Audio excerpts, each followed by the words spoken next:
27 জুলাই 1880 মাইওয়ান্দ, আফগানিস্তান।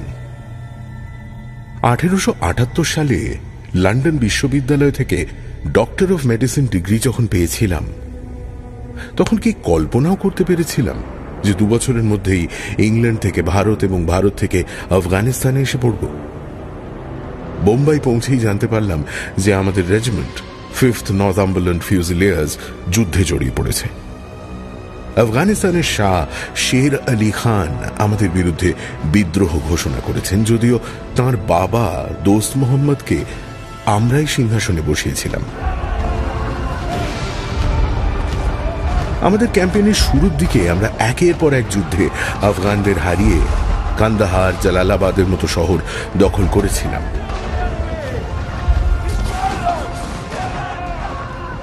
কিন্তু তারপর খবর এলো যে শের আলীর ছেলে আইয়ুব খান হিরাট থেকে আসছেন আমাদের উপর হামলা করতে।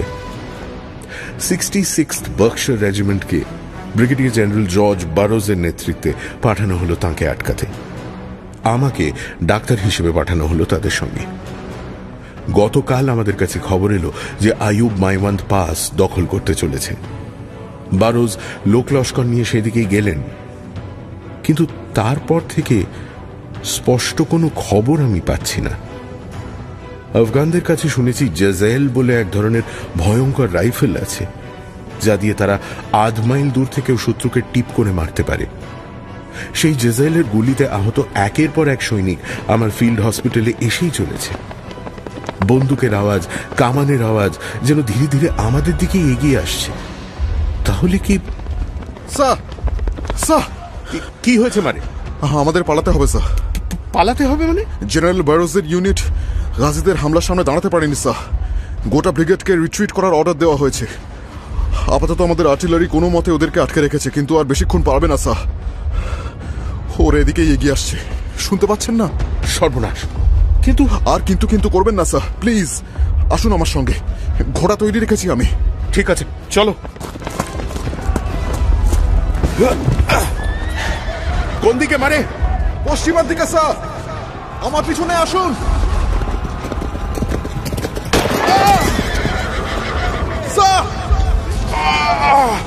আমি মনে হয় পারবো না। মারে, তুমি পালাও। কিছুতেই না স্যার, কিছুতেই না। আপনাকে ছেড়ে আমি কিছুতেই যাব না। ওকামি করো না, মারে, যা বলছি তাই।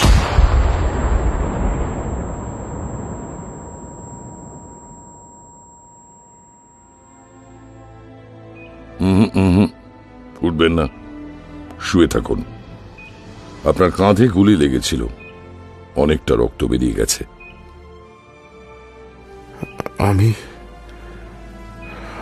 আমি কোথায়? পেশাওয়ারের বেস হসপিটাল। আপনার কি নিজের নাম মনে আছে? আমার নাম? হ্যাঁ, আপনার নাম কি? আপনার নাম? আমার নাম ওয়াটসন, ডক্টর জন ওয়াটসন।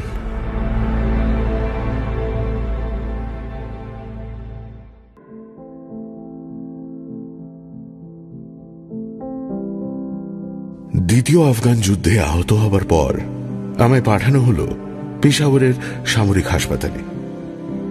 সেখানে যেই আমি কিছুটা সেরে উঠলাম, আমার হলো আন্তরিক। কয়েক মাস আমি বিছানাতেই পড়ে রইলাম। হাঁটা চলা করার মতো শক্তি যখন ফিরে পেলাম, আমায় ইংল্যান্ডে ফেরত পাঠানো হলো স্বাস্থ্যোদ্ধার করতে। দেশে আমার কোনো আত্মীয় পরিজন ছিল না, কাজেই থাকার জায়গাও ছিল না। লন্ডনের স্ট্র্যান্ডে একটা হোটেলে কয়েকদিন রইলাম, কিন্তু তারপর বুঝতে পারলাম আমার রোজগারে হোটেলে থাকা চলবে না। ক্রাইটেরিয়ান বারে দাঁড়িয়ে এইসব চিন্তাই করছি, হঠাৎ আমার কাঁধে একটা টোকা পড়ল। ঘুরে দেখি আমারই প্রাক্তন সহকর্মী স্ট্যামফোর্ড।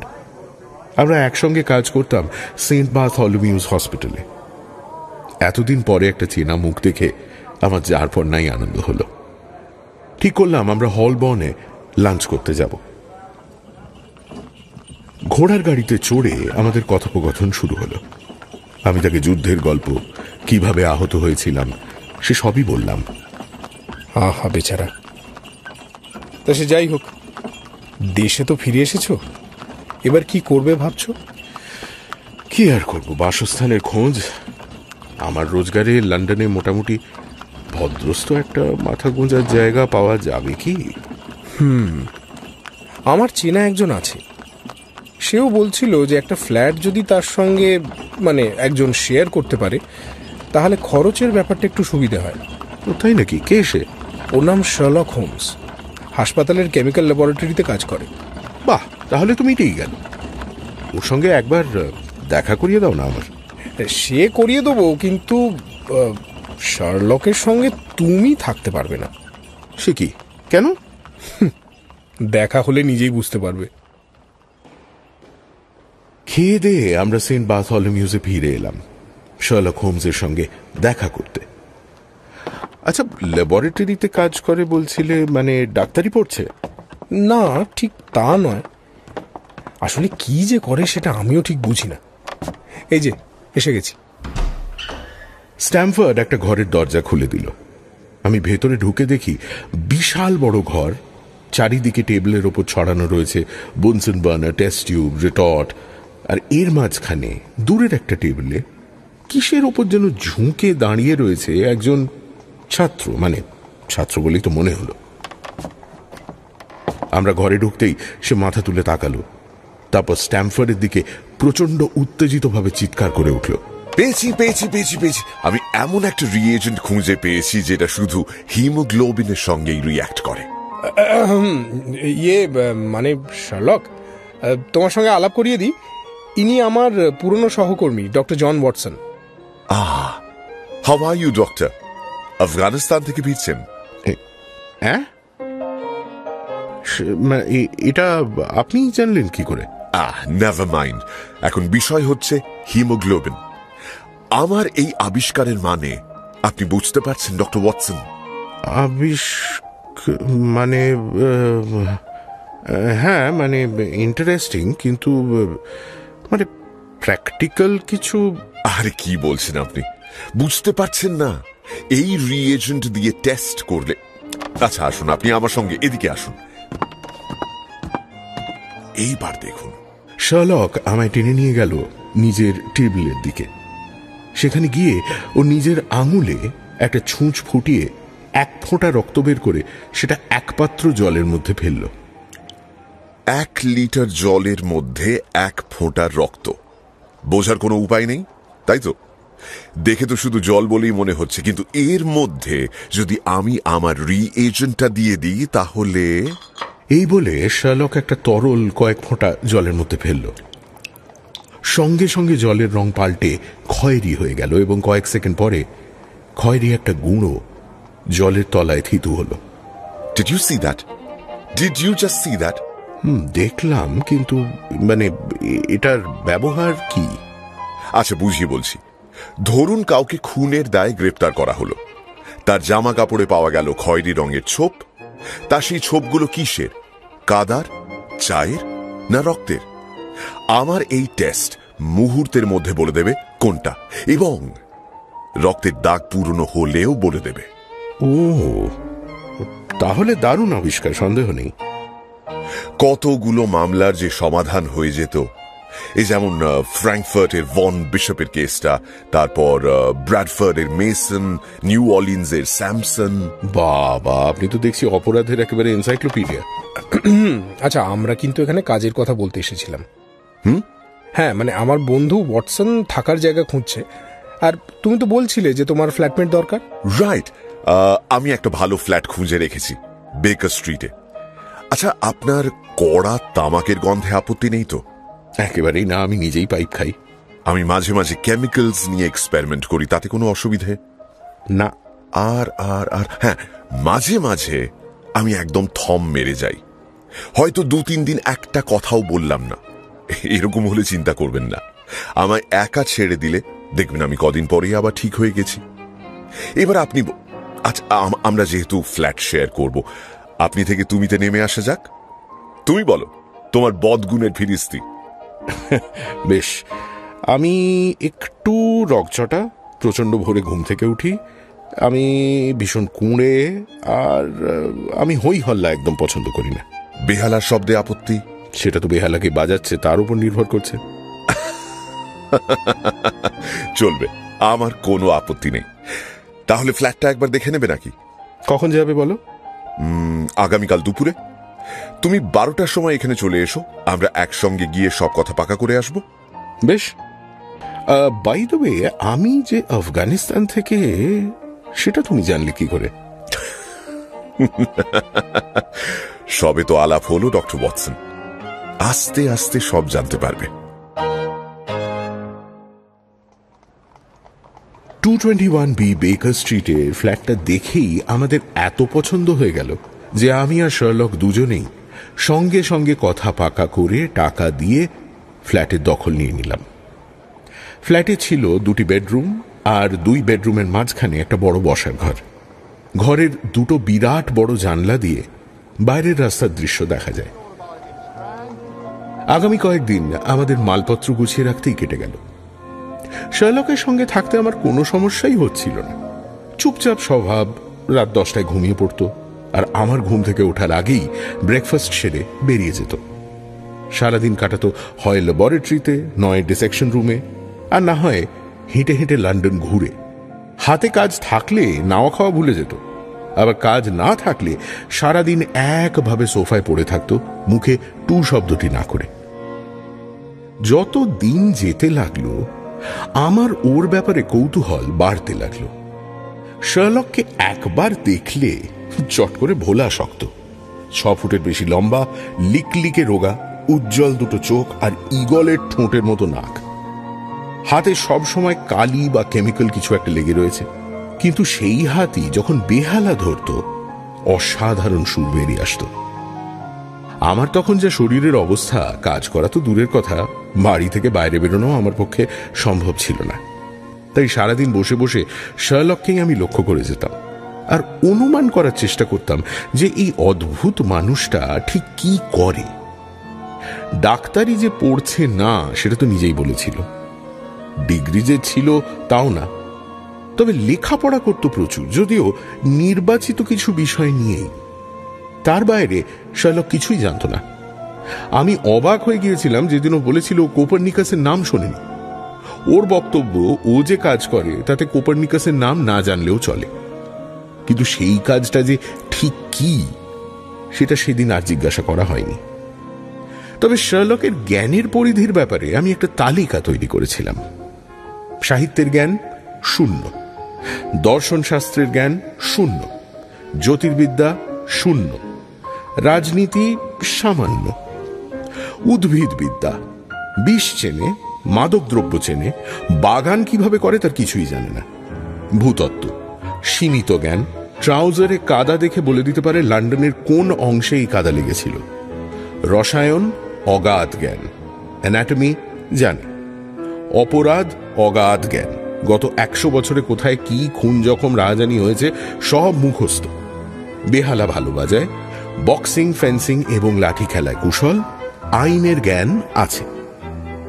তালিকা তৈরি তো হলো, কিন্তু এই সব গুণসম্পন্ন একজন মানুষ যে কি কাজ করতে পারে সেটা আমি ভেবে বার করতে পারলাম না। আমাদের বেকার স্ট্রিটে আসার প্রথম 1 সপ্তাহ শার্লকের সঙ্গে দেখা করতে কেউ আসেনি। আমি ভাবলাম সে হয়তো আমারই মতো নিঃসঙ্গ, কিন্তু 2য় সপ্তাহ থেকে লক্ষ্য করা শুরু করলাম যে সমাজের নানা স্তরের মানুষ তার সঙ্গে দেখা করতে আসে। তাদের মধ্যে একজন ফ্যাকাশে চেহারার লোক ছিল যার নাম লেস্ট্রেড। সে মাঝে মাঝেই আসতো। এরা কেউ এলেই শার্লক আমায় অনুরোধ করত বসবার ঘরটা ছেড়ে দিতে, কারণ সে সেই ঘরটাই অফিস হিসেবে ব্যবহার করত, এবং তার বক্তব্য ছিল যে এরা তার ক্লায়েন্ট। 4 মার্চ আমার মনে আছে আমি একটু বেশি তাড়াতাড়ি উঠে পড়েছিলাম। বেডরুম থেকে বেরিয়ে দেখি শার্লকের ব্রেকফাস্ট তখনও শেষ হয়নি। আমি বেল বাজিয়ে জানিয়ে দিলাম আমার কফি দিয়ে যেতে। তারপর সোফায় একটা ম্যাগাজিন খুলে বসলাম। দ্য বুক অফ লাইফ বলে একটা প্রবন্ধ আমার চোখে পড়ল। লেখক লিখেছেন কিভাবে শুধুমাত্র নিজের চোখ খোলা রেখে ভালো করে লক্ষ্য করলেই সামনের মানুষটার ব্যাপারে অনেক কিছু জানা যায়। শুরুতে ইন্টারেস্টিং লাগলেও যতই পড়তে লাগলাম ততই মনে হতে লাগলো যে যা লেখা রয়েছে তা একেবারেই অ্যাবসার্ড। শেষে বিরক্ত হয়ে ম্যাগাজিনটা ছুঁড়ে ফেলে দিলাম। যত সব গাঁজাখুরি। কি ব্যাপার? আরে কে একটা আর্টিকেল লিখেছে যে সে নাকি শুধু মানুষের দিকে তাকিয়ে থেকেই তার ব্যাপারে সবকিছু জেনে যেতে পারে। আজকাল ম্যাগাজিন আর লেখার লোক পায় না বোধহয়, তাই এইসব ছাপে। আজগুবি যত ননসেন্স। একে ধরে একটা ট্রেনের কামরায় উঠিয়ে দিয়ে বলতে হয় শুধু তাদের দিকে তাকিয়ে থেকে নিজের সহযাত্রীদের সবার পেশা কি বলতে। আমি 1000 পাউন্ড বাজি রাখতে পারি যে পারবে না। টাকাটা তুমি হেরে যাবে ওয়াটসন। আর ওই আর্টিকেলটা আমারই লেখা। তোমার? হ্যাঁ, আমার। আর আমার অবজারভেশন আর ডিডাকশন নিয়ে যে কথাগুলো তোমার আজগুবি মনে হচ্ছে ওয়াটসন, সেইগুলো ব্যবহার করেই কিন্তু আমি পেট চালাই। কিভাবে? ওকে, আমার পেশাটা একটু অন্যরকম। লন্ডনে গোয়েন্দা অনেক আছে, সরকারি এবং বেসরকারি। তবে আমি হচ্ছি পৃথিবীর একমাত্র কনসাল্টিং ডিটেকটিভ। অন্যরা যখন রহস্যের সমাধান করতে পারে না তখন তারা আমার কাছে আসে, সব তথ্য প্রমাণ আমার সামনে রাখে, আর আমি তাদের রাস্তা দেখাই। লেস্ট্রেটকে দেখেছ তো, নাম করা গোয়েন্দা। ও একবার একটা ফর্জারির মামলায় আটকে গিয়েছিল, তখনই আমার কাছে প্রথমবার আসে। আর তোমার কাছে অন্য যারা আসে? সবাই কিছু না কিছু সমস্যা নিয়ে আমার কাছে আসে। আমি তাদের সমস্যার কথা শুনি, সমাধান বলি আর ফি পকেটস্থ করি। মানে মানে তুমি বলছো তুমি এই ফ্ল্যাট থেকে বাইরে না বেরিয়ে নিজের চোখে কিছু না দেখে ওদের সমস্যার সমাধান করে দাও? না, সব সময় তা করতে পারি না।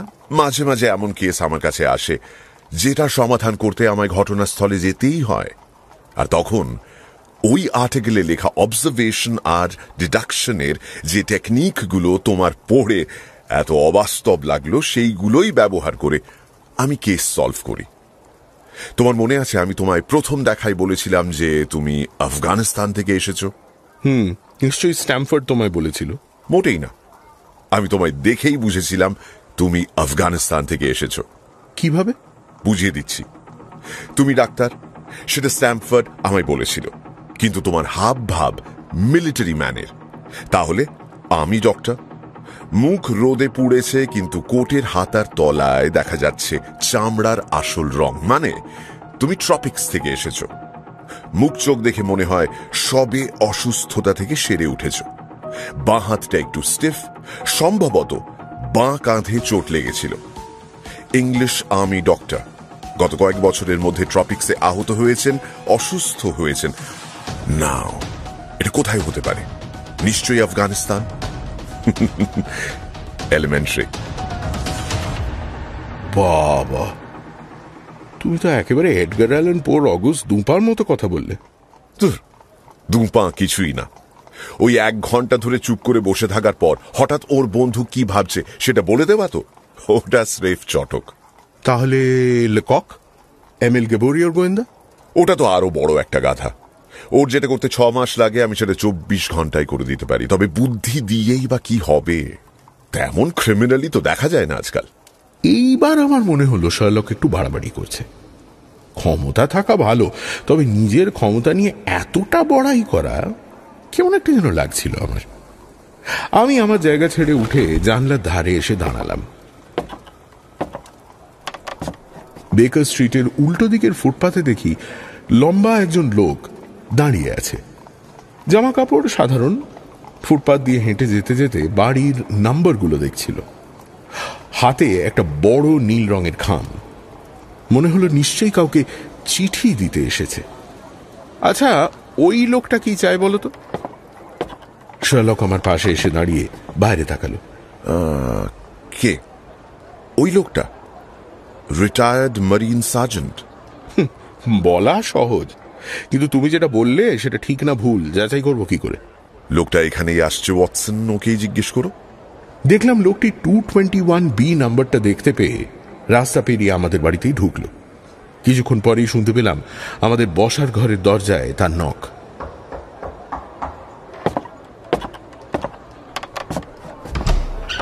হ্যাঁ বলুন। মিস্টার শার্লক হোমসের জন্য চিঠি। আমি শার্লক হোমস। Thank you. আচ্ছা, আপনি কি করেন? পিয়ন স্যার, ইউনিফর্মটা কাচতে গেছে। না না, এর আগে কি করতেন? Sergeant sir, royal marine light infantry. Peon বেরিয়ে যেতেই আমি জিজ্ঞেস করলাম, এই এবার বলো তো তুমি কি করে বুঝলে? আচ্ছা, বুঝিয়ে দিচ্ছি। দেখো, জানলা থেকেই দেখা যাচ্ছিল যে ওর হাতে একটা বিরাট বড় নোঙরের উল্কি রয়েছে।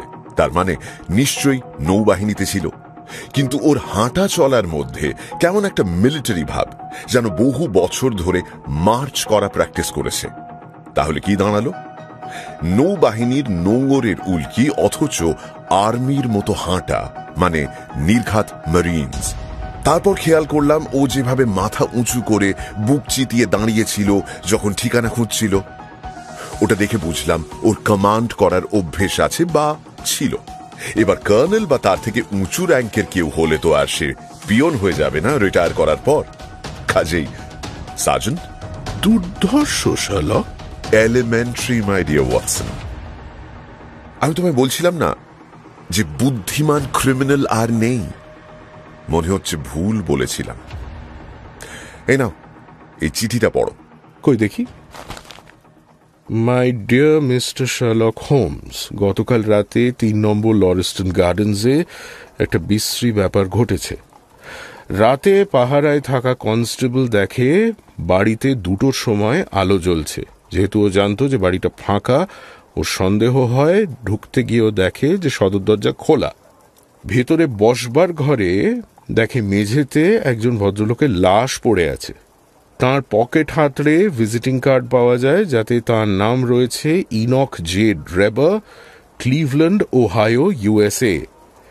চুরি, ছিনতাই এই জাতীয় কিছুই হয়নি। ভদ্রলোক যে কিভাবে মারা গেলেন সেটা পর্যন্ত বোঝা যাচ্ছে না। ঘরের রক্তের দাগ রয়েছে, তবে লাশে কোনো ক্ষতচিহ্ন নেই। আমি এই ঘটনার কিছুই বুঝতে পারছি না। আপনি দয়া করে একবার যদি আসেন তাহলে আমাদের খুব উপকার হয়। ইতি, টোবায়াস গ্রেগসন। স্কটল্যান্ড ইয়ার্ডের সব থেকে ভালো ডিটেকটিভদের মধ্যে গ্রেগসন একজন।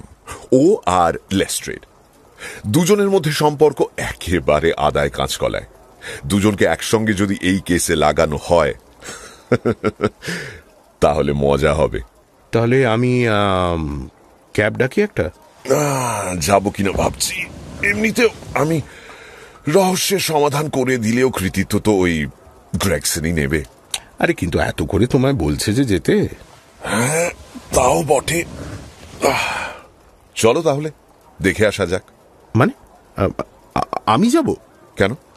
তোমার অন্য কোনো কাজ আছে? না, তা নেই। তাহলে চলো। ঠান্ডা মেঘলা কুয়াশা ঢাকা লন্ডনের মধ্যে দিয়ে আমরা চললাম লরেস্টন গার্ডেন্সের দিকে। সারা রাস্তা হোমস গান বাজনা, স্ট্র্যাডিভ্যারিয়াস আর অ্যামাটি বেহালার মধ্যে তফাৎ, এই নিয়েই কথা বলে গেল। গন্তব্যের প্রায় 100 মিটার দূরে ও গাড়োয়ানকে দাঁড়াতে বলে গাড়ি থেকে নামলো। আমি ভেবেছিলাম ও হয়তো গাড়ি থেকে নেমেই বাড়ির মধ্যে ঢুকবে, কিন্তু শার্লক তা করল না, বরং খুব ধীরে ধীরে এগোতে লাগলো। রাস্তা, ফুটপাথ, আকাশ, চারিদিকে তাকাতে তাকাতে 1 থেকে 4 নম্বর লরেস্টন গার্ডেন্সের 4টে বাড়ির মধ্যে 2টো ফাঁকা। তাদের মধ্যেই একটা আমাদের গন্তব্য। বাকি 3টে বাড়ির মতোই 3 নম্বর লরেস্টন গার্ডেন্সের বাড়িটা রাস্তা থেকে একটু পিছিয়ে। রাস্তা থেকে ঢুকলেই সামনে একটা বাগান। বহুকালের অবহেলায় বাগানের প্রায় সব গাছই মরে নেতিয়ে গেছে। তারই মাঝখান দিয়ে কাঁচা একটা পায়ে হাঁটা পথ দিয়ে বাড়ির সদর দরজা অবধি যেতে হয়। বাড়ির বন্ধ জানলায় ঝুলছে টু লেট লেখা বোর্ড। বাগান আর রাস্তার মধ্যে একটা 3 ফুটের উঁচু ইটের দেওয়াল, যার উপর ভর দিয়ে দাঁড়িয়ে আছে একজন কনস্টেবল। শার্লক লক্ষ্য করলাম পায়ে চলা পথ দিয়ে না গিয়ে বরং বাগানের ঘাসের ওপর দিয়ে হেঁটে বাড়ির দিকে এগোলো। কিন্তু যেতে যেতে তার চোখ আটকে রইল ওই পথটার উপরেই। দুবার সে দাঁড়ালো, একবার হাসল। যদিও সে যে কি দেখতে পেয়েছে আমি বুঝলাম না। বাড়ির দরজায় আমাদের জন্য অপেক্ষা করছিলেন একজন লম্বা ফর্সা ভদ্রলোক। শার্লককে দেখে তিনি হাত বাড়িয়ে দিলেন। গুড মর্নিং মিস্টার হোমস, খুব ভালো লাগলো যে আপনি এসেছেন। সবকিছু আপনি যেমন চান ঠিক তেমনটি রাখা রয়েছে, কাউকে কোনো জিনিস ঘাঁটতে দিইনি আমি। তাহলে এই রাস্তাটার এমন অবস্থা হলো কি করে? পায়ের ছাপ টাপ যা ছিল সব তো শেষ। দেখে মনে হচ্ছে তুমি একপাল মোষ ছেড়ে দিয়েছিলে এখানে চড়তে। আমি বাড়ির ভেতরের দায়িত্বে ছিলাম স্যার। বাইরের ব্যাপার স্যাপার আমার সহকর্মী মিস্টার লেস্ট্রেড সামলাচ্ছিলেন। ও, তোমরা দুজনেই একসঙ্গে তদন্ত করছো? বেশ বেশ। আচ্ছা, তুমি কি এখানে ক্যাবে এসেছো? না তো। আর লেস্ট্রেড? না। বেশ, তাহলে চলো বাড়ির ভেতরটা দেখি। এই বলে গ্রেগসনকে হাঁ করিয়ে দিয়ে শার্লক গটগট করে বাড়ির ভেতরে ঢুকে গেল। দরজা দিয়ে ঢুকে একটা লম্বা প্যাসেজ, প্যাসেজের শেষে রান্নাঘর, প্যাসেজের দুদিকে দুটো দরজা, তার মধ্যে একটা দেখেই বোঝা যাচ্ছে সেটা বহুদিন খোলা হয়নি। অন্যটা দিয়ে ঢুকে বসার ঘর, বড় চৌকো ঘর, যেটা আরো বড় মনে হচ্ছে কারণ তার ভেতরে কোনো আসবাব নেই। দেওয়ালে জায়গায় জায়গায় ছাতা পড়ে ছোপ ধরে গেছে। দরজার উল্টো দিকে মার্বেলের তৈরি একটা ফায়ারপ্লেস, তার এক কোণায় একটা লাল মোমবাতির শেষ অংশ। ঘরের একমাত্র জানলার নোংরা কাঁচের মধ্যে দিয়ে আবছা আলো আসছে ভেতরে, আর সেই আলোয় দেখা যাচ্ছে ঘরের মেঝেতে পড়ে থাকা লাশ। তার খোলা চোখ দুটো সিলিং এর দিকে তাকিয়ে। লোকটির বয়স আন্দাজ 40-45, মাঝারি উচ্চতা, চওড়া কাঁধ, পরনে মোটা কাপড়ের ফ্রক কোট আর ওয়েস্ট কোট, হালকা রঙের ট্রাউজার এবং চোস্ত কলার এবং কাফ। লাশের পাশে পড়ে রয়েছে একটা টপ হ্যাট।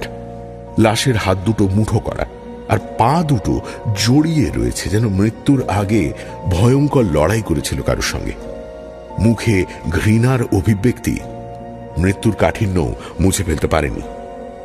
সরু কপাল, ভোঁতা নাক আর বিশাল চোয়ালের ফলে মুখটা কেমন যেন একটা বাঁদুরে দেখতে লাগছে।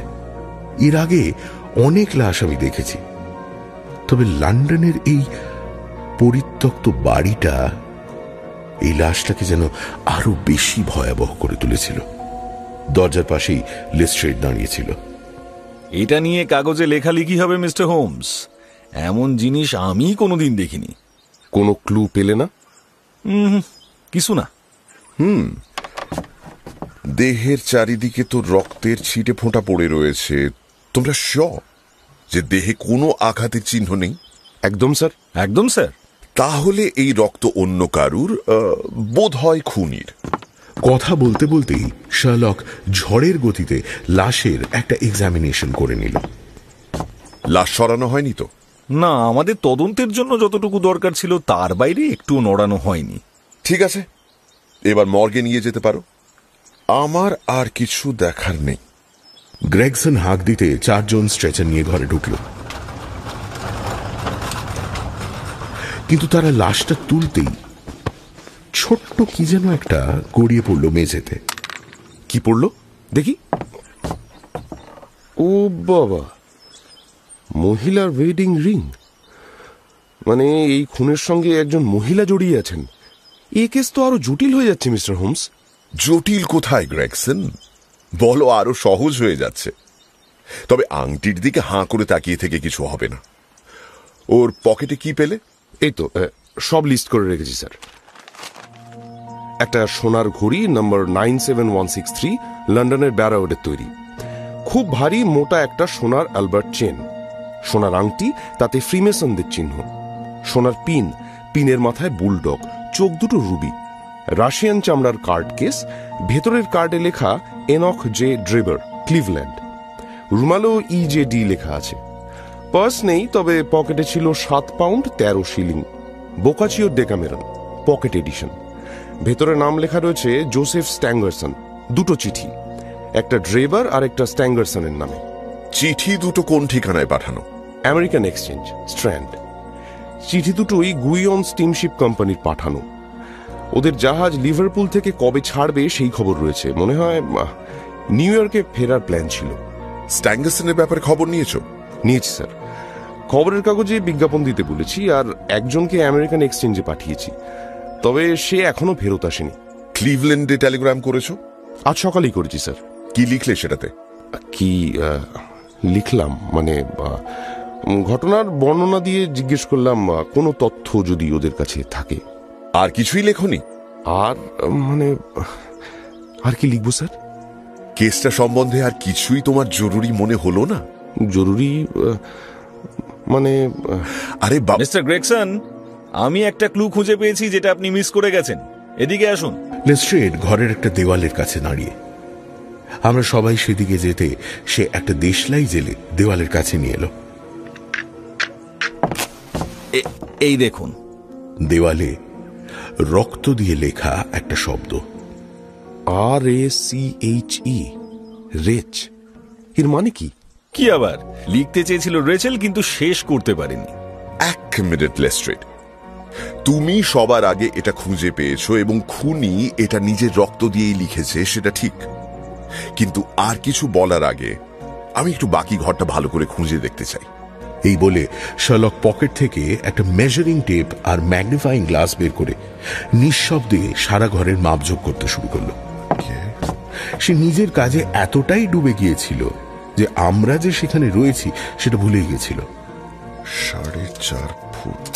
নিজের মনেই বিড়বিড় করতে করতে সে একবার এদিকে যায় তো একবার ওদিকে যায়, একবার হাঁটু গেড়ে মাটিতে বসে তো একবার একেবারে শুয়েই পড়ে মেঝেতে।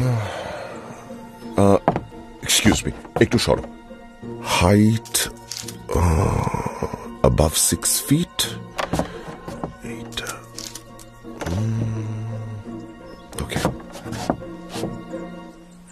20 মিনিট এরম ভাবে চরকিপাক খেয়ে শার্লক ফাইনালি মেঝের একটা জায়গা থেকে খানিকটা ধুলো একটা খামের মধ্যে তুলে নিয়ে এবং তারপর দেওয়ালে রক্ত দিয়ে লেখা কথাটা ম্যাগনিফাইং গ্লাস দিয়ে খুঁটিয়ে দেখে আমাদের কাছে ফিরে এলো। কি বুঝলেন স্যার? আহা, আমি সব বলে দিলে তোমাদের কেস সলভ করার আনন্দটাই মাটি হয়ে যাবে লেস্ট্রেড। তোমরা নিজেদের মতো কাজ করো। আমি একবার সেই কনস্টেবলের সঙ্গে কথা বলতে চাই যে লাশটা পেয়েছিল। তার নাম আর ঠিকানাটা আমায় দিও তো। আমি লিখে দিচ্ছি। John Rance, 46 Audley Court, Kennington Park Gate. এখন অফ ডিউটি আছে, বাড়িতেই পাবেন। Thank you Lestrade. চলো ডক্টর, কথা বলে আসি। আর তোমাদের দুজনকে কয়েকটা কথা বলে যাই। এটা খুন, দুর্ঘটনা নয়। খুনি পুরুষ, 6 ফুটের বেশি লম্বা, ভালো স্বাস্থ্য, হাইটের তুলনায় পা একটু ছোট, ভোতা মুখওয়ালা জুতো পরে আর ট্রিচনোপলিস সিগার খায়। সে এখানে এসেছিল 4 চাকার ঘোড়ার গাড়ি চেপে। গাড়ি যে ঘোড়াটা টানছিল তার 3 পায়ে পুরনো হর্স শু ছিল আর 1 পায়ে নতুন। তার ডান হাতের নখ খুব লম্বা। এগুলো সবই আমার অনুমান, তবে হয়তো তোমাদের কাজে লাগতে পারে। কিন্তু এটা যদি খুন হয় তাহলে মানে একে খুন করা হলো কিভাবে? বিষ।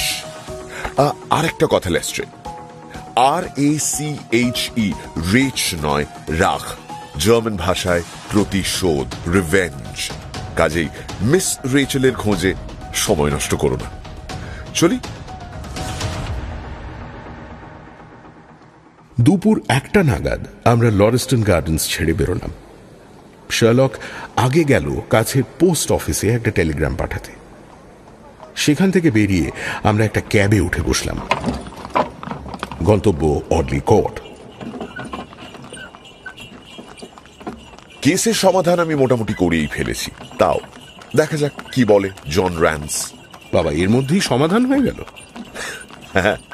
আচ্ছা, খুনির ব্যাপারে তুমি যে অতগুলো কথা বললে, জানলে কি করে? খুবই সহজ। ওখানে পৌঁছে আমি প্রথমেই যেটা লক্ষ্য করি সেটা হচ্ছে বাড়ির সামনেই রাস্তার ওপর ঘোড়ার গাড়ির চাকার গভীর দাগ। গতকাল রাতে বৃষ্টি হয়েছিল, কিন্তু তার আগে 1 সপ্তাহ আবহাওয়া একদম শুকনো ছিল। তার মানে ওই চাকার দাগ হয়েছে গতকাল রাতে বৃষ্টির পর। গ্রেগসন বলল ওরা ক্যাবে আসেনি, তাহলে এটা কার গাড়ির দাগ? নিশ্চয়ই খুনির। বুঝলাম, কিন্তু লোকটার হাইট? এটা তো আরো সহজ, পায়ের ছাপ থেকে। একটা মানুষের পদক্ষেপ কতটা তফাতে পড়ছে সেটা থেকে খুব সহজেই তার উচ্চতা হিসেব করা যায়। খুনির পায়ের ছাপ তো বাড়ির বাইরে কাঁচা রাস্তাতেও ছিল, আর ভেতরে মেঝের ধুলোর উপরেও। তাছাড়া দেওয়ালে লেখাটা। মানুষ যখন দেওয়ালে লেখে সে সাধারণত নিজের আই লেভেলেই লেখে। বোঝা গেল? বেশ, তবে তার বয়স? ওয়েল, যে এক পা বাড়ালে 4.5 ফুট এগিয়ে যায় সে নিশ্চয়ই একেবারে থুড়থুড়ে বুড়ো নয়। আর কিছু? আঙুলের লম্বা নখ আর ট্রিচনোপলি সিগার। দেওয়ালে আঙুল দিয়ে লিখতে গিয়ে অক্ষরগুলোর উপরে প্লাস্টারে সামান্য দাগ লেগেছিল। লম্বা নখ না হলে ওটা হয় না। আর ট্রিচনোপলি সিগার মেঝেতে পড়ে থাকা ছাই থেকে চিনেছিলাম। আমি মোটামুটি সব পরিচিত ব্র্যান্ডের সিগারেট আর চুরুটে ছাই দেখে চিনতে পারি ডক্টর ওয়াটসন। এই নিয়ে আমার একটা লেখাও আছে। উফ, বাপরে, আমার মাথা ভোঁ ভোঁ করছে। এইটুকুতেই? তবে আমি একটা মিথ্যে কথা বলেছি। RACHE, ওটার সঙ্গে জার্মান কারুর কোনো সম্পর্ক নেই। ওটা কোনো জার্মানের লেখাই নয়, কারণ জার্মান অক্ষর ওইভাবে লেখা হয় না। ওটা যে লিখেছে সে পুলিশকে ভুল পথে চালিত করার জন্যই লিখেছে। তবে এত কিছু বলে দেওয়ার পরে আমার লেস্ট্রেড আর গ্রেগসনকে এটাও ধরিয়ে দিতে ইচ্ছে করছিল না। আমি যা বুঝছি ওরা দুজনে, মানে খুনি এবং নিহত ব্যক্তি দুজনে একসঙ্গে এসেছিল। বাড়ির ভেতরে বসার ঘরে ঢুকে দুজনের মধ্যে কিছু একটা নিয়ে বাগবিতণ্ডা হয়। খুনির পায়ের ছাপ দেখে মনে হয় সে উত্তেজিত হয়ে পায়চারি করতে করতে কথা বলছিল। তারপর খুন। এই তো এসে গেছে অডলি কোড। চলো দেখা যাক জন র্যান্স কি বলে। অডলি কোর্ট জায়গাটা খুব একটা সুবিধের নয়। ঘুপচি একটা গলির মধ্যে দিয়ে গিয়ে একটা বড় দালান, দালানের চারিদিকে ঘাড়ের ওপর এক একটা বাড়ি। খুঁজে খুঁজে তার মধ্যে আমরা 46 নম্বর খুঁজে পেয়ে দরজায় কড়া নাড়তে একজন দরজা খুলে আমাদের বললেন যে র্যান্স ঘুমোচ্ছে, আমরা যেন একটু বসি, তাহলে তাকে ডেকে দেওয়া হবে। কিছুক্ষণের মধ্যেই র্যান্স এলো। মুখ দেখেই বোঝা যাচ্ছিল যে তাকে যে ঘুম থেকে তোলা হয়েছে তাতে সে বেশ বিরক্ত। থানায় তো যা বলার বলে দিয়ে এসেছি, আবার কি চাই? আপনার রিপোর্ট আমি দেখেছি, তবে ভাবছিলাম আপনার মুখ থেকে যদি একবার শোনা যায়। ঠিক আছে, দেখুন, আমার ডিউটি থাকে রাত 10টা থেকে সকাল 6টা পর্যন্ত। তো কাল রাতে তেমন ঝামেলা কিছুই হয়নি। ওই হোয়াইট হার্ট ট্যাভার্নে একটু গোলমাল হয়েছিল, তবে তাছাড়া আর কিছু নয়। 1টা নাগাদ বৃষ্টি শুরু হলো। তখন আমার হ্যারি মার্চারের সঙ্গে দেখা হলো। ও হল্যান্ড গ্রোভের দিকটা টহল দেয়। আমরা দুজনে কিছুক্ষণ কথা বললাম হেনরিয়েটা স্ট্রিটের মোড়ে। 2টো নাগাদ আমার মনে হলো একবার ব্রিক্সটন রোডের দিকটা দেখে আসি। রাস্তা একদম ফাঁকা ছিল। আমার পাশ দিয়ে একটা ক্যাব চলে গেল, কিন্তু তাছাড়া আর কাউকে দেখতেই পেলাম না। কিন্তু তারপর হঠাৎ খেয়াল করলাম লরেস্টন গার্ডেন্সের ওই বাড়িটায় আলো জ্বলছে। এবার আমি তো জানি যে ওই বাড়িটা আর তার পাশের বাড়িটা দুটোই ফাঁকা। তো আমি বাড়ির সামনের দরজা দিয়ে ঢুকতে যাব, কিন্তু তারপর মনে হলো একেবারে একা ভেতরে ঢোকা ঠিক হবে না। আমি বাড়ির পেছনের দরজায় গেলাম, ভাবলাম ওদিক দিয়ে হয়তো মার্চারকে দেখতে পাবো, তাহলে ওকেও ডেকে নেব। কিন্তু চারিদিকে তাকিয়ে দেখি কোথাও কেউ নেই। তো আমি একা একাই ভেতরে ঢুকলাম পা টিপে টিপে। যে ঘরে আলো জ্বলছিল সেখানে ঢুকে দেখি। কি দেখেছিলেন তা আমি জানি, তারপর কি করলেন সেটা বলুন। ছুটে গেটে গিয়ে আমি হুইসেল বাজালাম। সেটা শুনে মার্চার আর আরো 2জন কনস্টেবল দৌড়তে দৌড়তে এলো। রাস্তা তখনও ফাঁকা ছিল? ফাঁকা, হ্যাঁ, ফাঁকাই বলতে পারেন। মানে? আরে বেরিয়ে হুইসেল বাজাতে যাব, তখন দেখি কোত্থেকে এক মাতাল এসে জুটেছে। গেটে হেলান দিয়ে দাঁড়িয়ে চিৎকার করে গান গাইছে। কেমন দেখতে ছিল লোকটাকে? এই রে, তা তো খেয়াল করিনি স্যার, তবে হ্যাঁ, খুব লম্বা ছিল, এটা মনে আছে। ওটাই যথেষ্ট। তো সেই মাতাল তারপর কোন দিকে গেল খেয়াল করেছিলেন? না স্যার, আমাদের তখন অনেক কাজ। বাড়ির ভেতরে কিরকম জামা কাপড় পরেছিল মনে আছে? খয়েরি রঙের ওভারকোট। হাতে কি একটা চাবুক ছিল? চাবুক? না, তা তো ছিল না। ফেলে এসেছে তার মানে। আচ্ছা, আপনি তারপর রাস্তায় কোনো ক্যাব দেখতে পাননি বা ক্যাবের আওয়াজ শুনতে পাননি? কই না তো স্যার। বেশ, এই নিন কনস্টেবল, এটা আমার তরফ থেকে। আমরা আসি। Thank you sir. কিছু বুঝতে পারলেন স্যার? হ্যাঁ, তা তো পেরেছি। বুঝতে পারলাম যে আপনার পুলিশে কোনো ভবিষ্যৎ নেই। গতকাল রাতেই আপনার প্রমোশন হয়ে যেতে পারত, আপনি কনস্টেবল থেকে সার্জেন্ট হয়ে যেতে পারতেন। কিন্তু মানে স্যার?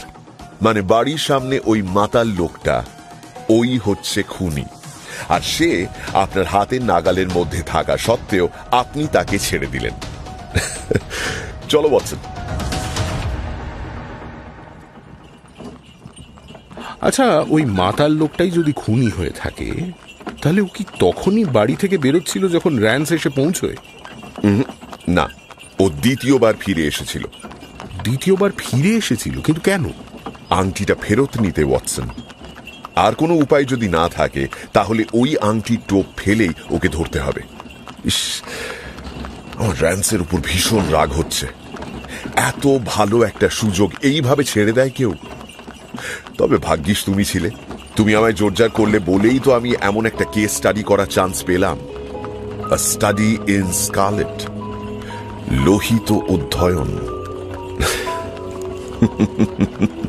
যাই হোক, আপাতত তুমি বেকার স্ট্রিট ফেরো, আমি চললাম লাঞ্চ করতে, আর তারপর নরম্যান নেরুদার কনসার্ট। ক্যাবি, এখানে থামাও একবার। সন্ধ্যেবেলা দেখা হবে ওয়াটসন। আজ সকালের পরে আমার একটু ক্লান্তই লাগছিল।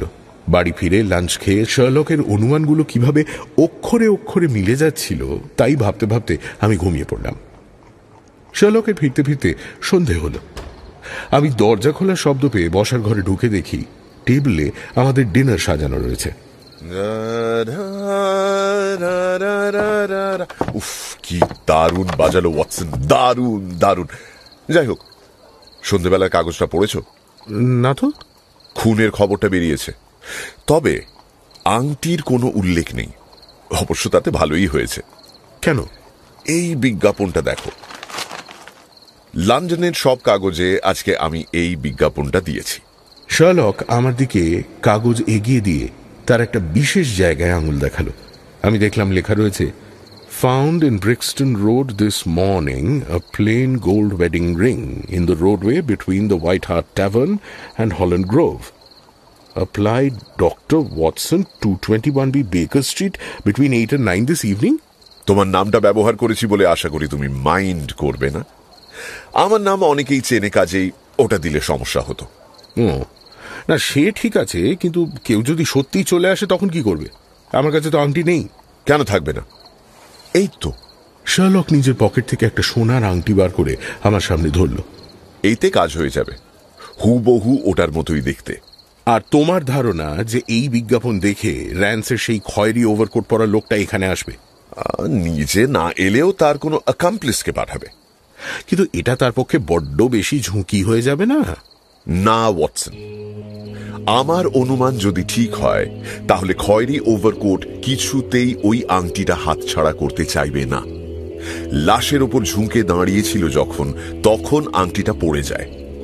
রাস্তায় যেতে যেতে ওর খেয়াল হয় যে পকেটে আংটিটা নেই। সেটা ফেরত নিতে ও বাড়িতে ফিরে আসে, কিন্তু এসে দেখে যে পুলিশ সেখানে পৌঁছেছে। তাই মাতালের অভিনয়। এবার ভেবে দেখো ওয়াটসন, আংটিটা যে ঠিক কখন কোথায় ওর পকেট থেকে পড়েছে সেটা তো ও জানে না। আন্দাজ করেছিল যে হয়তো বাড়িতে আছে। এবার যদি ও বিজ্ঞাপনে দেখে যে ওই পাড়াতেই রাস্তায় একটা সোনার আংটি কেউ কুড়িয়ে পেয়েছে, তাহলে ওর নিশ্চয়ই মনে হবে যে এটা ওর আংটি। ও আসবে ওয়াটসন, এই 1-8 ঘন্টার মধ্যেই আসবে। আচ্ছা বেশ, সে না হয় এলো। তারপর সামলাতে হবে। তোমার কাছে কোনো অস্ত্র আছে? আমার পুরনো সার্ভিস রিভলভার আর কিছু কার্ট্রিজ আছে। ওটা পরিষ্কার করে লোড করে রাখো, দরকার পড়বে। আমি শার্লকের কথা মতো কাজ করলাম। ফিরে এসে দেখি শার্লক আনমনে বেহালা বাজাচ্ছে।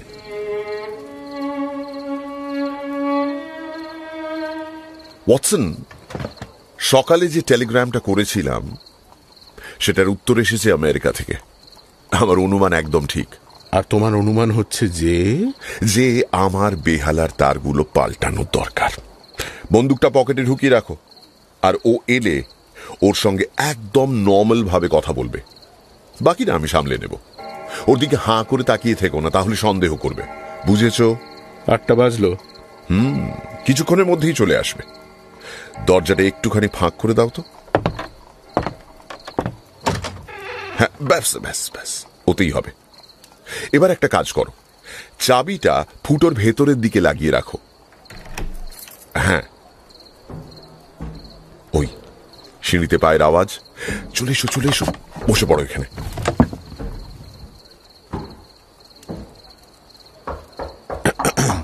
কে? এটা কি ডক্টর ওয়াটসনের ফ্ল্যাট? এই শার্লক, এ তো মহিলা। অ্যাকাম্প্লিস। ডাকো ডাকো, ভেতরে রাখো। হ্যাঁ, কামেন। দরজা খুলে ঘরে ঢুকলেন এক কুঞ্জো বৃদ্ধা। মাথার চুল সাদা, মুখে অসংখ্য বলিরেখা। ঘরের আলোয় যেন এক মুহূর্তের জন্য তাঁর চোখ ধাঁধিয়ে গেল।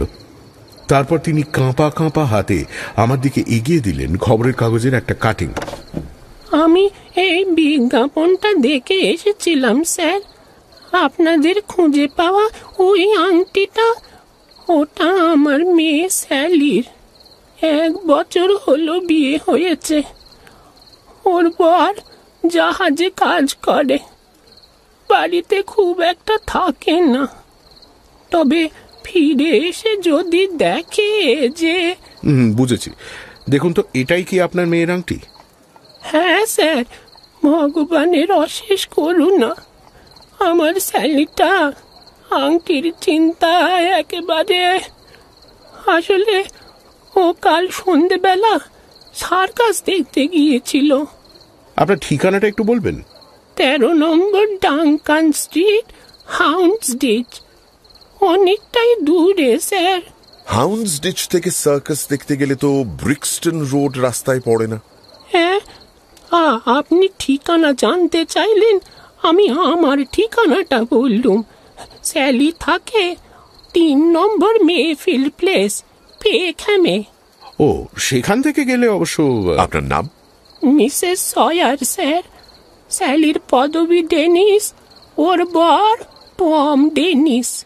এমনিতে ভালো ছেলে, তবে ওই মদ খেলে না। এই নিন আপনার আংটি, মিসেস সয়ার। অসংখ্য ধন্যবাদ স্যার, অসংখ্য ধন্যবাদ। আমার বেচারা মেয়েটা। আমি আসি স্যার, আসি।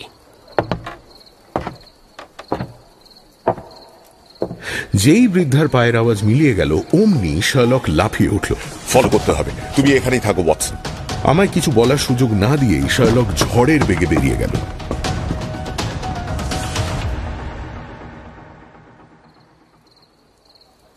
আমি বসে একটা পাইপ ধরিয়ে একটা বই পড়তে লাগলাম। 10টা বাজলো, শার্লকের দেখা নেই। 11টা বাজলো, শার্লকের দেখা নেই। 12টা বাজতে আর মাত্র কয়েক মিনিট বাকি, তখন সে ঘরে ফিরে এলো। ঘরে ঢুকতে ওর মুখ দেখেই আমি বুঝলাম যে ও সফল হয়নি। কিন্তু শার্লক ঘরে ঢুকে সোফায় বসে অট্টহাসি দিয়ে উঠল। খবরদার গ্রেগসন আর লেস্ট্রিটকে বলো না আজকের কথা। আমি এত বছর ধরে ওদের পেছনে লেগেছি, ওরা ছেড়ে দেবে না। কিন্তু হলোটা কি? ওয়েল, তোমাকে বলতে অসুবিধা নেই। বাড়ি থেকে বেরিয়ে মহিলা খুঁড়িয়ে খুঁড়িয়ে হাঁটছিলেন। দেখে মনে হলো ফুট সোর। খানিক এগিয়ে উনি একটা ক্যাব হাঁকলেন। শুনতে পেলাম উনি গাড়ওয়ানকে বলছেন 13 নম্বর ডানকান স্ট্রিট, হাউন্ডসডিচ। আমি ভাবলাম, তাহলে কি আমি ভুল করছি? আমি টুক করে ঘোড়ার গাড়ির পেছনের পাদানিতে উঠে পড়লাম। সারা রাস্তা গাড়ি একবারও থামেনি। গন্তব্যে গাড়ি থামার খানিকটা আগে আমি গাড়ি থেকে নেমে অপেক্ষা করতে লাগলাম। গাড়ি থামলো, গাড়ওয়ান নামলো, গাড়ির দরজা খুলে দাঁড়ালো, কিন্তু গাড়ি থেকে কেউ নামলো না। আমি অবাক, গাড়ওয়ানও অবাক। এগিয়ে গিয়ে দেখলাম গাড়ির ভেতরে কেউ নেই। খোঁজ নিয়ে জানলাম 13 নম্বর ডানকান স্ট্রিটে থাকেন মিস্টার কেসউইক। সেখানে কোনোদিন ডেনিস বা সয়ার নামে কেউ থাকেনি। তুমি বলতে চাইছো ওই থুড়থুড়ে বুড়ি মহিলা চলন্ত গাড়ি থেকে লাফিয়ে পালিয়ে গেছেন? না, আমি বলতে চাইছি যে ওই বুড়ি আদৌ বুড়ি নয়। কম বয়সী, বেশ অ্যাক্টিভ একজন পুরুষ এবং খুব ভালো অভিনেতা। মেকআপও দারুণ করে। ও নিশ্চয়ই জানতো যে আমি ওকে ফলো করব। আগে থেকে হিসেব করে রেখেছিল কোথায় দরজা খুলে লাফ মারবে। যাই হোক, এর থেকে একটা জিনিস প্রমাণ হয়, আমাদের খুনির বন্ধু আছে, খুব ভালো বন্ধু, যারা তার জন্য ঝুঁকি নিতে প্রস্তুত। পরের দিন সকালের সমস্ত কাগজের একই শিরোনাম, ব্রিক্সটন রহস্য। প্রত্যেকটা কাগজ নিজের মতো করে রহস্যের সমাধান করার চেষ্টা করেছে। কাগজ পড়তে পড়তে শার্লক মাঝে মাঝেই হেসে ফেলছিল। এমন সময় শুনি সিঁড়িতে দুর্দার শব্দ আর বাচ্চাদের গলার আওয়াজ। আমি কিছু বুঝে ওঠার আগেই আমাদের ঘরে ঢুকে এলো বেকার স্ট্রিটের আশেপাশের বস্তির 8 ডজন ছেলে। শার্লক কিন্তু একটুও বিরক্ত বা অবাক হলো না, বরং দাঁড়িয়ে মিলিটারি মেজাজে হুকুম দিল, কি হচ্ছেটা কি? অ্যাটেনশন! পরের বার থেকে সবাই এইভাবে ঢুকবে না, শুধু উইগিন্স ওপরে আসবে। উইগিন্স, খুঁজে পেয়েছো জিনিসটা? না স্যার। এত তাড়াতাড়ি পাবে বলে মনেও করিনি আমি। চেষ্টা করে যাও, পরের বার যেন ভালো খবর পাই। ডিসমিসড। এরা কারা? আমি এদের নাম দিয়েছি বেকার স্ট্রিট ইররেগুলার্স। এরা চারিদিকে ছড়িয়ে থাকে, সব সময় চোখ কান খোলা, আর যা খবর পায় আমায় এসে জানায়। পুলিশের থেকে অনেক বেশি কাজের এরা। তুমি এদের ব্রিক্সটন কেসে লাগিয়েছো? আমার একটা জিনিস জানা খুব দরকার। তবে গ্রেগসন এসেছে, মানে কিছু একটা খবর পাওয়া যাবে। মিস্টার হোমস, দারুণ খবর, কেসের সমাধান করে ফেলেছি। তাই নাকি? ওয়ান্ডারফুল। খুনিকে অ্যারেস্টও করে ফেলেছি। বলো কি? তা নাম কি তার? আর্থার শার্পেন্টিয়ার, নেভিতে sub lieutenant. Sit down Gregson. এই নাও চুরুট খাও। Thank you sir. আরাম করে বসেছ তো? এবার বলো তো দেখি, কিভাবে একে তুমি ধরলে? সঠিক ক্লু বুঝলেন মিস্টার হোমস, সঠিক ক্লু ধরতে পারার ক্ষমতা আমার যতটা আছে তার সিকি ভাগও নেই লেস্ট্রেডের। ও গেছে ওই স্ট্র্যাঙ্গারসনের পেছনে। আরে বাবা, স্ট্র্যাঙ্গারসনের খুনের সঙ্গে কোনো সম্পর্কই নেই। তাই নাকি? তা কি ক্লু? বলছি, তবে দেখুন ডক্টর ওয়াটসন, এসব খবর যেন বাইরে না যায়। অন্য কেউ হলে খবরের কাগজে বিজ্ঞাপন দিয়ে হাত পা গুটিয়ে বসে থাকত, কিন্তু টোবায়াস গ্রেগসন বসে থাকার লোক নয়। আপনার লাশের পাশে পড়ে থাকা টুপিটা মনে আছে? অফকোর্স, 129 ক্যাম্বারওয়েল রোডের জন আন্ডারউড অ্যান্ড সন্স এর তৈরি করা। কারেক্ট। আপনি গেছিলেন সেখানে? না তো। এহে, এটা আপনি মিস করে গেলেন। যাই হোক, আমি গেছিলাম। গিয়ে আন্ডারউডকে টুপিটার বর্ণনা দিতেই সে বলল যে ওরম টুপি সে শেষ বেচেছিল মিস্টার ড্রেবারকে, যিনি থাকেন শার্পেন্টিয়ার বোর্ডিং এস্টাবলিশমেন্টে, টর্কি টেরেসে। ব্যাস, পেয়ে গেলাম ঠিকানা। গেলাম সেখানে। ম্যাডাম শার্পেন্টিয়ারের সঙ্গে দেখা হলো, তার মেয়ে অ্যালিসের সঙ্গেও দেখা হলো, খুবই সুন্দরী। তো আমি জিজ্ঞেস করলাম, ম্যাডাম, আপনি কি আপনার বোর্ডার ক্লিভল্যান্ডের মিস্টার ইনক জে ড্রেবারের মৃত্যুর খবর পেয়েছেন? মহিলা বললেন শুনেছেন। তার মেয়ে তো কাঁদতেই শুরু করে দিল। মহিলা বললেন ড্রেবার গতকাল রাত 8টায় ওখান থেকে বেরিয়েছিল। তার সেক্রেটারি স্ট্যাঙ্গারসন মহিলাকে বলেছিল যে সে নাকি 9:15 ট্রেন ধরবে। তারপর আমি জিজ্ঞেস করলাম যে সেটাই কি আপনার ড্রেবারের সঙ্গে শেষ দেখা? এবার মা নয়, মেয়ে বলল যে না, তারপরেও তার ড্রেবারের সঙ্গে দেখা হয়েছিল। অ্যালিস আমায় বলল যে ড্রেবার ওখানে 3 সপ্তাহ ছিলেন। এর আগে সে তার সেক্রেটারি স্ট্র্যাঙ্গারসনের সঙ্গে ইউরোপে ছিল, কারণ তাদের সুটকেসে কোপেনহেগেনের স্টিকার ছিল। স্ট্যাঙ্গারসন চুপচাপ নির্বিবাদী মানুষ, কিন্তু ড্রেবার অত্যন্ত উদ্ধত, অসভ্য আর মেয়েদের সঙ্গে অশালীন ব্যবহার করত। অ্যালিসের সঙ্গে অসভ্যতা করেছিল, কিন্তু যেহেতু অফ সিজন, এমনিতেই রোজগার কম, তাই ওরা তাকে বের করে দিতে পারেনি। খুনের রাতে ড্রেবার মদ খেয়ে ফিরেছিল। ঘরে ঢুকেই সামনে অ্যালিসকে পায়, তার সঙ্গে জোর জবরদস্তি করার চেষ্টা করে। এমন সময় মেয়েটির দাদা আর্থার ঘরে ঢোকে। আর্থার নেভিতে কাজ করে বলে বেশিরভাগ সময় বাড়িতে থাকে না। সেদিন সকালেই ফিরেছিল। আর্থার ড্রেভারকে ধরে ভালো করে উত্তম মধ্যম দেয়। ড্রেভার সেখান থেকে পালায়। আর্থার একটা মোটা লাঠি হাতে তাকে রাস্তায় ধাওয়া করে। এক্সাইটিং। তারপর মা ও মেয়ে দুজনের কেউই জানে না ছেলে কখন ফিরেছিল। দুজনে রাত 11টা নাগাদ ঘুমোতে চলে যায়। তখনও আর্থার ফেরেনি। তো আমি আর্থারকে খুঁজে বার করি এবং যখন তাকে বলি যে তাকে থানায় যেতে হবে, সে বলে নিশ্চয়ই স্কাউন্ড্রেল ড্রেভারের খুনের জন্য আমাকে গ্রেফতার করা হচ্ছে। আমি কিন্তু তাকে কিছুই বলিনি। কাজেই তার সরাসরি ড্রেভারের খুনের প্রসঙ্গটা তোলা একটু সন্দেহজনক না? প্রচন্ড। ওর সঙ্গে একটা মোটা ভারী ওক কাঠের লাঠি ছিল। বুঝলাম।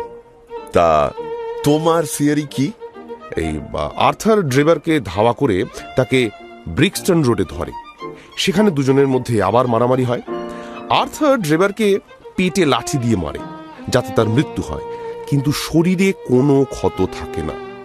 তারপর ওই ফাঁকা বাড়ির মধ্যে ও লাশ লুকিয়ে ফেলে। আর মোমবাতি, দেওয়ালে রক্ত দিয়ে লেখা, এসবই হচ্ছে পুলিশকে ভুল পথে চালিত করার জন্য। উফ, দারুণ বলেছ গ্রেগসন। সত্যি তোমার উন্নতি আটকায় কে? ধন্যবাদ মিস্টার হোমস। আমার লেস্ট্রেডের জন্য খারাপ লাগছে। ও কিন্তু প্রথম থেকেই ভুল জিনিসের পেছনে ছুটেছে। ও গেছে স্ট্র্যাঙ্গারসনকে ধরতে। ওই ওই ওই শুনুন, আসছে বোধহয়। সিঁড়িতে আওয়াজ আমিও শুনতে পেয়েছিলাম, আর তার এক মুহূর্ত পরই ঝড়ের মতো ঘরে ঢুকলো ইন্সপেক্টর লেস্ট্রেড। তার মুখ ফ্যাকাশে। Mister Holmes. 100 বছর বাঁচবে লেস্ট্রেড, 100 বছর। স্ট্যাঙ্গারসনকে পেলে? না স্যার, আজ সকালে 6টা নাগাদ হ্যালিডেজ প্রাইভেট হোটেলে জোসেফ স্ট্যাঙ্গারসন খুন হয়েছেন। স্ট্যাঙ্গারসনও? নাটক জমে উঠেছে। আরে ধুর, আপনি ইয়ার্কি করছেন মিস্টার হোমস?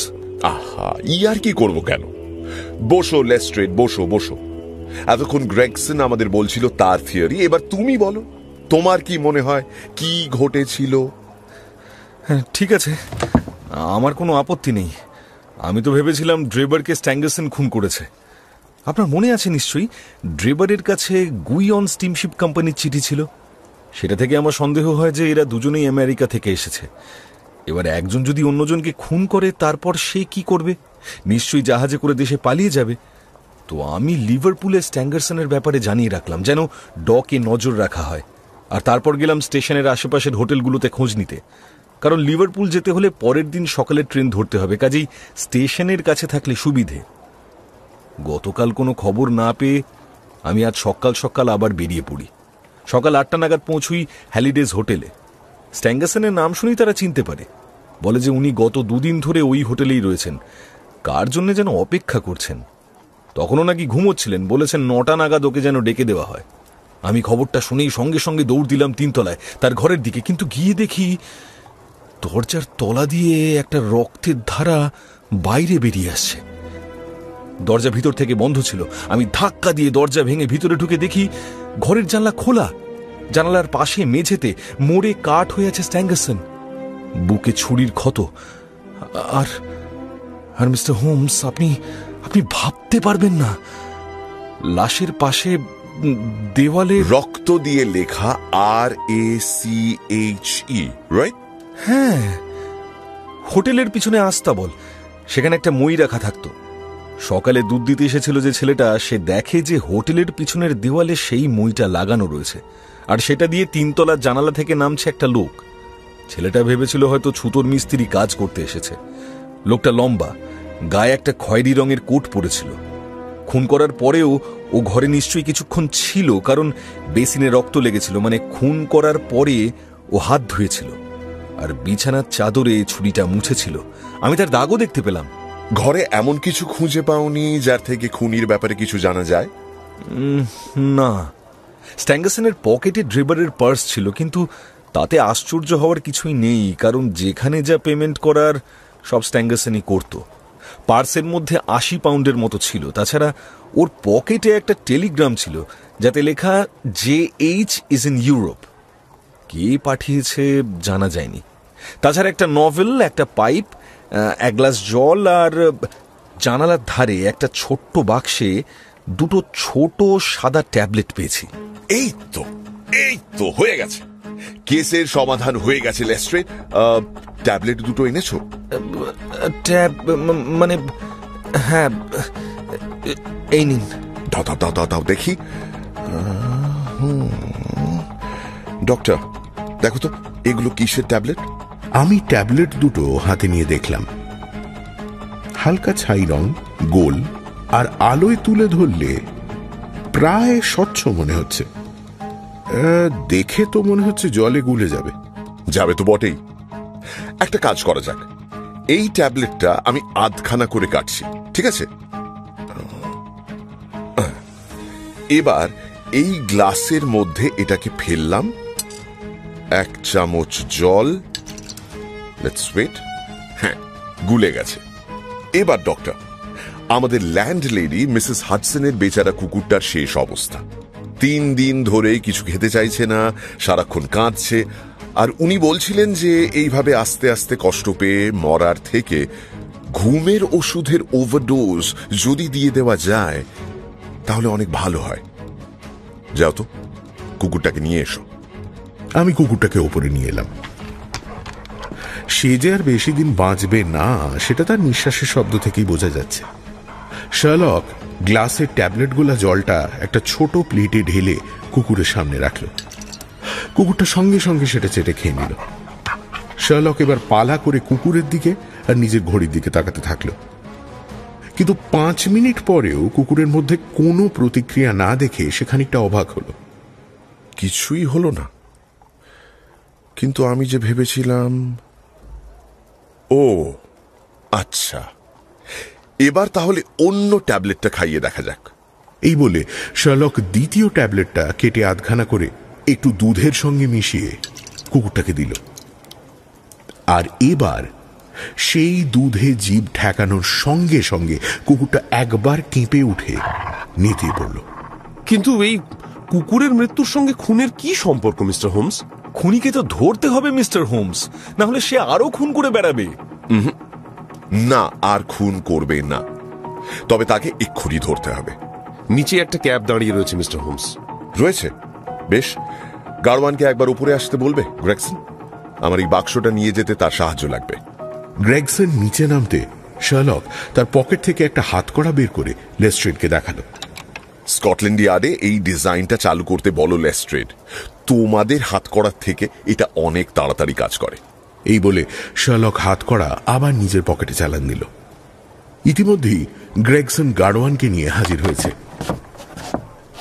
তাকে দেখে শার্লক মেঝেতে একটা বাক্সর দিকে আঙুল দেখিয়ে বলল, এই বাক্সটা একটু গাড়িতে তুলতে হবে, দুজনে করলে সুবিধে হয়। গাড়োয়ান এগিয়ে এসে বাক্স তুলতে যেই নিচু হলো অমনি একটা ধাতব ক্লিক শব্দ শুনতে পেলাম। শার্লক গাড়োয়ানের হাতে হাতকড়া পরিয়ে দিয়েছে। আলাপ করিয়ে দিই, ইনি হচ্ছেন মিস্টার জেফারসন হোপ, ইনক ড্রেবার এবং জোসেফ স্ট্যাঙ্গাসনের খুনি। জেফারসন হোপকে স্কটল্যান্ড ইয়ার্ডে পাঠানোর পর আমরা সবাই বসলাম। ওকে, এই কাহিনীর সূত্রপাত মার্কিন যুক্তরাষ্ট্রে। সিয়েরা নেভাডা থেকে নেব্রাস্কা, ইয়েলোস্টোন আর কলোরাডো নদীর মাঝে রয়েছে একটি বিশাল মরুভূমি। সেই মরুভূমি টপকে পশ্চিমে যাওয়া প্রায় অসম্ভব। ব্রিঘম ইয়াং এর নাম নিশ্চয়ই শুনেছ ডক্টর, যে মর্মন বলে একটি গোষ্ঠী তৈরি করে। তারা এই মরুভূমি পেরিয়ে সল্ট লেক ভ্যালিতে বসবাস শুরু করে। খুব সুবিধে, কারণ সেখানে সরকার পর্যন্ত পৌঁছতে পারে না। 1847 নাগাদ জন ফেরিয়া এবং তার ছোট্ট মেয়ে লুসি ওই মরুভূমি পেরোতে গিয়ে হারিয়ে যায়। তাদের মৃতপ্রায় অবস্থায় উদ্ধার করে ব্রিঘম ইয়াং এবং তার লোকেরা। আগামী 13 বছর ফেরিয়ার এবং লুসি সল্ট লেক সিটিতে থাকে। বড় হয়ে লুসি হয় অপরূপ সুন্দরী। তার আলাপ হয় জেফারসন হোপের সঙ্গে। দুজনে প্রেমে পড়ে, কিন্তু লুসির বাবার ওপর মর্মনরা চাপ দেয়। হোপ মর্মন নয়, কাজেই তার সঙ্গে বিয়ে করা চলবে না। লুসিকে বিয়ে করতে হবে হয় ড্রেবার অথবা স্ট্যাঙ্গাসনকে।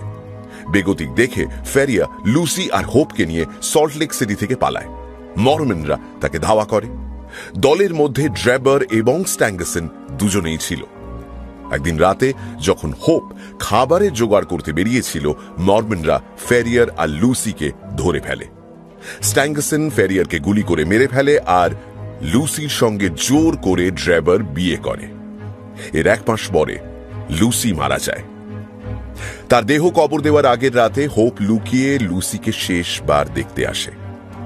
তখন সে তার ওয়েডিং রিং তার হাত থেকে খুলে নেয় আর প্রতিজ্ঞা করে যে ড্রেবার আর স্ট্যাঙ্গাসনকে সে ছেড়ে দেবে না। কিন্তু হয়তো শারীরিক এবং মানসিক ধকলের ফলে হোপের এঅর্টিক অ্যানিউরিজম হয়ে যায়। চিকিৎসা করিয়ে সম্পূর্ণ সুস্থ হতে তার কয়েক বছর সময় লাগে। হোপ যখন ফিরে আসে তখন সে জানতে পারে যে মরমনদের মধ্যে একটা গোষ্ঠী দ্বন্দ্ব হয়েছে এবং ড্রেবার আর স্ট্যাঙ্গাসন সল্টলেক সিটি থেকে পালিয়েছে। ড্রেবার ততদিনে ফেরিয়ারের সম্পত্তি আত্মসাৎ করে বড়লোক, আর স্ট্যাঙ্গাসন তার সেক্রেটারি। আগামী 20 বছর ধরে হোপ দুজনকে ধাওয়া করে বেড়ায় আর ওরা পালিয়ে পালিয়ে বেড়ায়। মনে আছে ড্রেবারের পকেটে টেলিগ্রাম পাওয়া গিয়েছিল, JH is in Europe. JH, Jefferson Hope. মরমনদের একটা গোষ্ঠী ওদের খবর পাঠাচ্ছিল। ফ্রান্স, রাশিয়া, ডেনমার্ক হয়ে ড্রেবার আর স্ট্যাঙ্গাসন শেষে ইংল্যান্ড পৌঁছয়, আর তাদের পেছন পেছন পৌঁছয় জেফারসন হোপ। লন্ডনে হোপ গাড়োয়ানের কাজ নেয়। ভেবে দেখো ডক্টর, কাউকে ফলো করে বেড়াতে হলে গাড়োয়ান হওয়া সব থেকে সুবিধে, কেউ সন্দেহ করবে না। হোপ দুজনে ঠিকানা খুঁজে বার করে। যেদিন ড্রেবারের সঙ্গে মিসেস শার্পেন্টিয়ারের ছেলের মারামারি হয়, হোপ তাদের বাড়ির কাছেই অপেক্ষা করছিল। ড্রেবার বাড়ি থেকে পালিয়ে তার গাড়িতেই ওঠে। মদ্যপ ড্রেবারকে হোপ ব্রিক্সটন রোডের ওই বাড়িতে নিয়ে যায়। সেখানে ড্রেবার হোপকে চিনতে পারে। হোপ তার সামনে 2টো ট্যাবলেট ধরে, বলে একটা তাকে বেছে নিয়ে খেতে হবে, আর ড্রেবারের এমনই ভাগ্য, সে বিষাক্ত ট্যাবলেটটাই খায় এবং মারা যায়। এদিকে এওর্টিক অ্যানিউরিজমের ফলে উত্তেজনায় হোপের নাক থেকে রক্ত বেরোতে শুরু করে। সেই রক্তের ফোঁটাই আমরা ঘরের মেঝেতে দেখতে পাই, এবং সেই রক্ত দিয়েই সে দেওয়ালে RACHE লিখে যায়। কাগজে স্ট্যাঙ্গাসন ড্রেবারের খুনের কথা পড়ে। সে হোটেল থেকে বেরোনো বন্ধ করে দেয়, কিন্তু তাতেও সে রেহাই পায় না। হোপ মই লাগিয়ে তার হোটেলে জানালা দিয়ে তার ঘরে ঢোকে। স্ট্যাঙ্গাসন ট্যাবলেট না খেয়ে হোপকে আক্রমণ করে। হোপ তাকে ছুরি মারে। আমি উইগেন্সকে বলেছিলাম সে আর তার ছেলেরা যেন জেফারসন হোপের খোঁজ করে। খুঁজে পেলে তাকে যেন ভালো ভাড়ার লোভ দেখিয়ে আমার কাছে নিয়ে আসে। নাম ঠিকানা বলার দরকার নেই, বাড়ির সামনে নিয়ে এলেই হবে। তুমি এসে তাকেই দেখতে পেলে গ্রেগসন, এবং তাকে ওপরে নিয়ে এলে। কিন্তু হোমস, এ কাহিনী তুমি জানলে কি করে? আমেরিকা টেলিগ্রাম করেছিলাম ওয়াটসন, সেখান থেকে অনেকটা খবর আসে, আর বাকিটা আমার অনুমান। এবার হোপের কি হবে? এখানে তো আমার কোনো হাত নেই ওয়াটসন। 2টো খুন করেছে জেফারসন হোপ, তার তো বিচার হবেই। তবে ইংল্যান্ডের বিচারকের সামনে কাঠগড়ায় দাঁড় করানো যায়নি জেফারসন হোপকে। তার আগেই সবার উপরে যে বিচারক, তাঁর সমন এসে যায়। তার বিচারের আগের রাতে এওর্টিক অ্যানিউরিজমের ফলে জেফারসন হোপ মারা যায়।